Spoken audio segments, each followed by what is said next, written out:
Si Marianita Latosa, Senior Agriculturist sa buhatan sa City Agriculture sa San Carlos, napili nga usa sa 157 ka mananaog bilang Outstanding Agricultural Extension Worker sa gipahigayong pinakaunang 2011 Agri-Pinoy Rice Achievers Awards o parangal sa mga bossing sa palayan. Seremonya sa pagpanghatag sa awards gipahigayon niadtong Pebrero 10, 2012 dito sa Philippine International Convention Center kon PICC, Manila. Si Ms. Latosa konektado sa City Agriculturist Office bilang usa ka Senior Agriculturist ug lakip sa iyang mga gimbuhaton mao ang usa ka pagka-agricultural extension worker nga nag-abag sa mga mag-uma sa ilang kahumayan ilabi na sa mga bag-ong pamaagi aron makakuha og dagkong ani.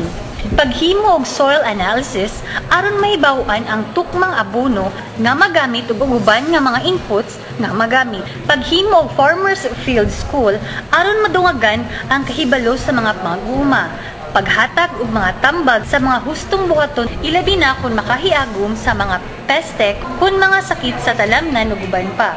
Ang Departamento sa Agrikultura mihatag og pasidungog sa mga nagunang probinsya, dakbayan, lungsod, asosasyon sa mga tigpatubig kon irrigators o mga agricultural extension workers sa nasod nga nakahimo og dagko nga ani sa humay sa tuig 2011. Ang Agri-Pinoy Rice Achievers Award gilangkuban sa napulo ka mga probinsya, 50 ka mga dakbayan o kalungsuran, 8 ka mga asosasyon sa mga tigpatubig o 157 ka mga agricultural extension workers.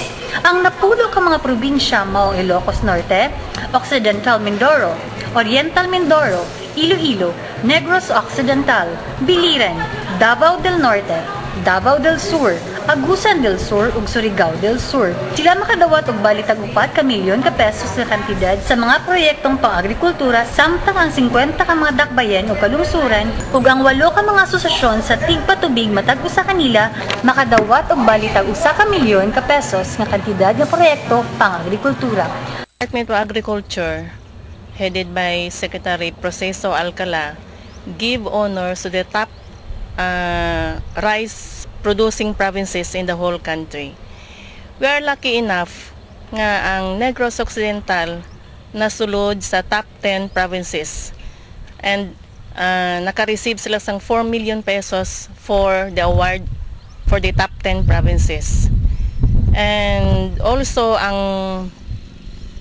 top 8 Irrigators Association nasulod pod ang Moises Padilla and they receive 1 million peso in form of projects. The same at the province nga 4 million pesos will go into projects also. Ang 157 ka mga agricultural extension workers nakadawat usab og tag 20,000 pesos cash bilang insentibo. Ang 157 agricultural extension workers, they give honor also because nakita nila within the effort of the extentionists or the agriculturists, they are recognizing us as the bossing or the bossing ng palayan. And so this is the first ever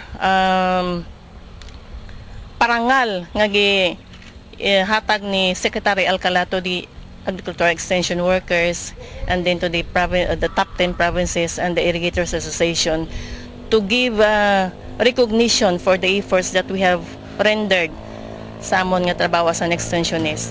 Ang mga sumbanan criteria sa mga contest gibase sa tubo sa gidaghanon sa naaning humay ug idakon sa kumayan gikan sa tuig 2008 hangtod 2011. Gidaghanon sa pundo alang sa maong kahumayan ug gidaghanon sa mga tawo nga mitabang alang sa maong mga kahumayan ug uban pa nga mga kalihukan nga may kalabutan niini ug ang gidaghanon sa mga mag-uuma nga nakabenepisyo. And likewise, the Secretary emphasized to have a rice self-sufficiency program by the year 2013.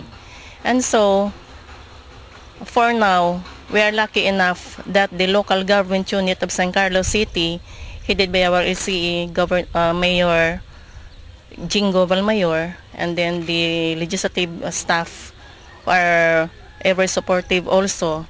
So the Office of the City Agriculturist, headed by our City Agriculturist Edgar L. de la Cruz, are giving emphasis also in response to the rice self-sufficiency program of the San Carlos City level. Not only San Carlos City but for the whole provinces as well as for the whole country to achieve the rice self-sufficiency level.